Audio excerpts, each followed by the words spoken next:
Hello, welcome back, my Royal Rogues. My name is Jesus Enrique Rosas. I'm the Royal Rogue, and tonight we have a body language analysis of a Gingerbread to witness in detail how miserable he feels at the Invictus Games without Meghan. Well, speaking of which, do you remember that 2 years ago when Harry was out and about without Meghan, he looked happy and exhilarated? Like he was finally free of the claw and he could interact with people at ease. I remember. I have a video on my Body Language Guy channel about that time he was with James Corden touring LA. They went to the mansion that they used to film the Prince of Bel-Air, and then James FaceTime Meghan, and Harry's body language changed in seconds. He was so happy and confident before, but this is now, walking with the classic body language he displays when Meghan is around. So what really changed? Well, something that hasn't changed much is that nobody is really paying attention to the prodigal son. There was a video taken of his one SUV, not a motorcade, but a single SUV arriving at the We Are Invictus event in central London. And it's not hard to imagine that there must have been fans who knew that he was going to be there, but didn't even bother. So even the paparazzis couldn't be bothered to attend. But to be fair, some of the Harkles fans made sure to support Gingerbread's visit to London and make the Good King Harry hashtag trending. And I'd say that's fair. If that's what they want, good for them. I just had the responsibility as a content creator and having this beautiful community of Royal Rogues to make a statement about said Harry and Meghan fans. Be compassionate to them. Be kind to them. Be understanding to them. Because remember, mental retardation is nothing to make fun of. But you might have a legitimate question that I'm going to paraphrase right now. But if nobody's paying attention to him, not even his own fans, if nobody cares about what Harry's doing, then why am I talking about it?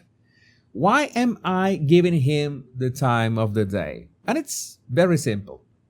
Because it's fun to make fun of him. I mean, not making fun of Harry and Meghan would be like having an unlimited supply of mangoes and not eating them. And that happens a lot in Venezuela between May and July. We unlock the infinite mango glitch, and you can eat all the mangoes you want every day for free. And that's exactly what we have with Harry and Meghan. Infinite ways to make fun of them. Legally.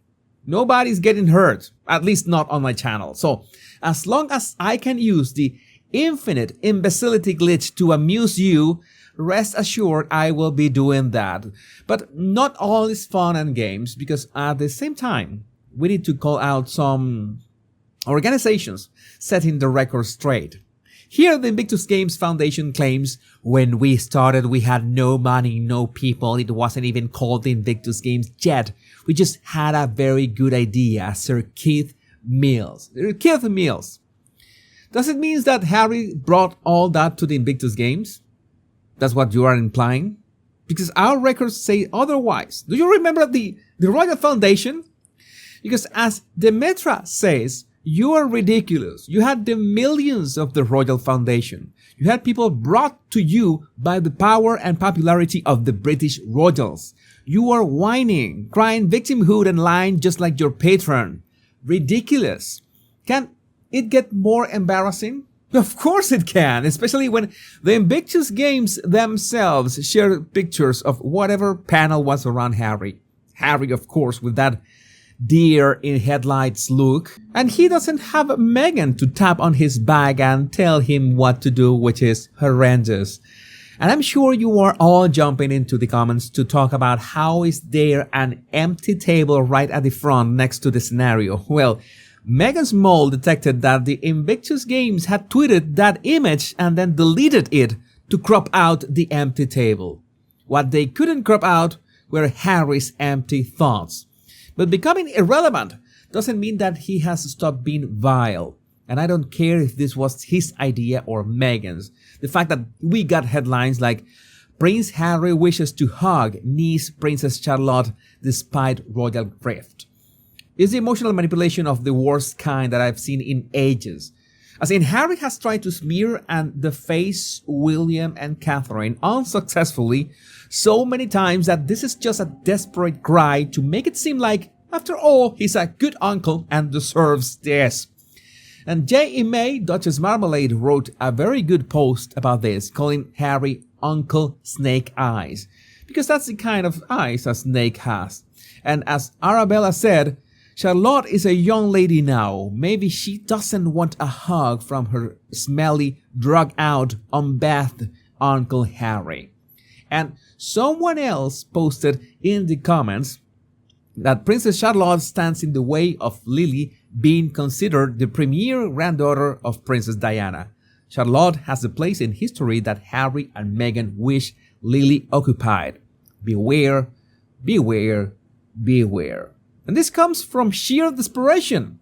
Harry has no friends left, no family left besides his Montecito circle, a circle that is tighter than Meghan's grasp on those titles. That's why you see him with that miserable attitude. But my opinion is that he's lost and desperate. Miserable, yes, but this is the look of a man with no bearings. He has no idea where he stands or where he is going. And that's a situation that I wouldn't desire for my worst enemy.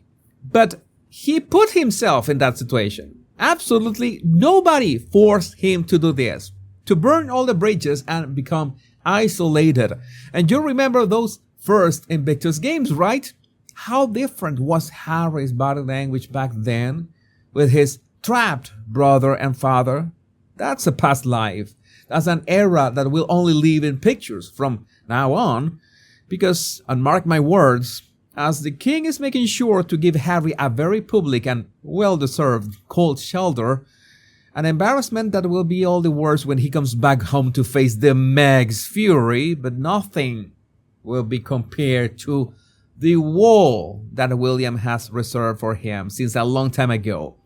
And this is the main reason Harry feels and looks so lost, because William doesn't need to be the king to be 100% sure that the Ginger Winger is never going back. And I'm sure that this was not on Harry's plans. It was not on his red-haired agenda. He thought that a couple attacks here and there, then claimed that they never said that the royal family was racist, and that's all. How much hurt can they be about this? And oh boy, that was the worst miscalculation ever.